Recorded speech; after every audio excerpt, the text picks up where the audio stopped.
नमस्कार। संचित तकसली की किताब द ट्रूथ अबाउट इन्वेस्टिंग पर हमारी इस गहरी पड़ताल में आपका एक बार फिर स्वागत है। नमस्कार। पिछली बार हमने मिथ 42 पर बात की थी, मतलब बाजार जब गिरता है तो डर में आकर अपने अच्छे निवेश को बेच देना। हाँ। और आज हम सिक्के के दूसरे पहलू पर बात करेंगे। डर नहीं बल्कि लालच। मिथ 43 जिसका शीर्षक है ये सेक्टर बहेगा, गवर्नमेंट का फोकस है। अच्छा।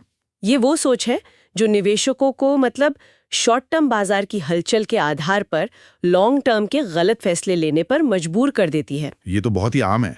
जैसे ही कोई सेक्टर, मान लीजिए ग्रीन एनर्जी या एआई, खबरों में आता है तो ऐसा लगता है कि बस अगर अभी पैसा नहीं लगाया तो जिंदगी की सबसे बड़ी ट्रेन छूट जाएगी। बिल्कुल। और जब कोई स्टॉक लगातार अपर सर्किट मार रहा हो तब तो वो फोमो यानी मौका खोने का डर अपने चरम पर होता है। एकदम सही कहा। और ये अपर सर्किट का मतलब समझना बहुत जरूरी है। इसका सीधा मतलब है कि उस शेयर में खरीदार इतने ज्यादा हैं कि ट्रेडिंग को रोकना पड़ा।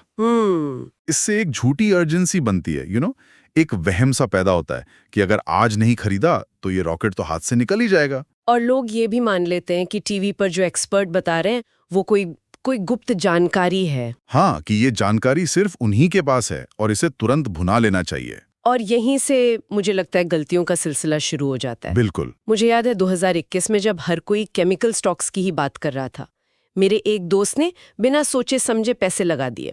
अच्छा। और फिर 2 साल तक वो स्टॉक कहीं नहीं गया। उन्होंने खरीदा तो था शॉर्ट टर्म मुनाफे के लिए, लेकिन जब वो गिरा तो मन को समझाया कोई बात नहीं, अब ये लॉन्ग टर्म इन्वेस्टमेंट है। हाँ, ये क्लासिक गलती है।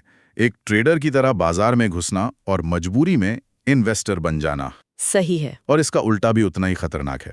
निवेशक उन अच्छे शेयरों को बेच देते हैं जिन्होंने 1-2 साल से अच्छा प्रदर्शन नहीं किया है।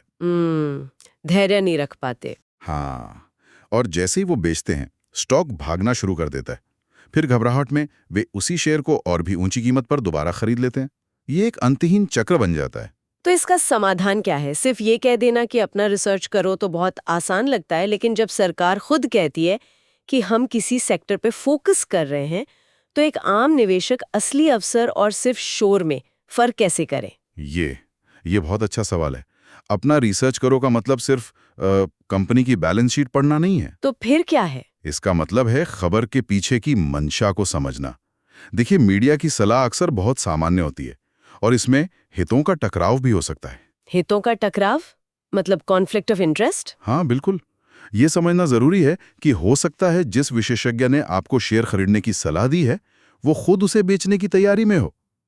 इसीलिए तो हर जगह वो छोटा सा डिस्क्लेमर लिखा होता है। अच्छा, तो आप कह रहे हैं कि पहला रिएक्शन क्यों खरीदे नहीं बल्कि क्यों नहीं खरीदने होना चाहिए। एक तरह से खुद का डेविल्स एडवोकेट बनना। एकदम सही। कोई भी निवेश करने से पहले कुछ सवाल पूछना बहुत जरूरी है। जैसे कि पहला, मैं इस कंपनी में निवेश क्यों कर रहा हूं? क्या ये मेरे लक्ष्य आधारित पोर्टफोलियो में फिट बैठता है? दूसरा, ये जो खबर आई है क्या इसका कंपनी के मुनाफे पर कोई वास्तविक लंबा असर पड़ेगा या सिर्फ एक भावनात्मक लहर है? मतलब ये सिर्फ हवा है या इसमें सच में कोई दम है? हाँ, और तीसरा, अगर मैं इसे खरीद रहा हूं तो मुझे इसमें कितने समय तक बने रहने की जरूरत है?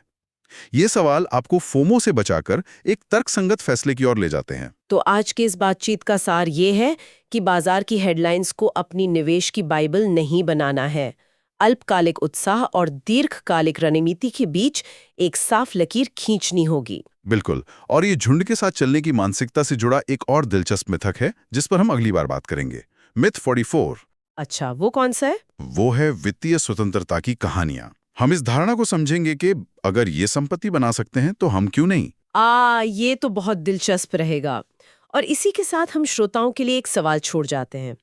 क्या हर सफल व्यक्ति के रास्ते की नकल करके हम भी वित्तीय स्वतंत्रता पा सकते हैं? इस पर सोचेगा जरूर। इस गहरी पड़ताल में हमारे साथ बने रहने के लिए धन्यवाद। जय गुरुदेव।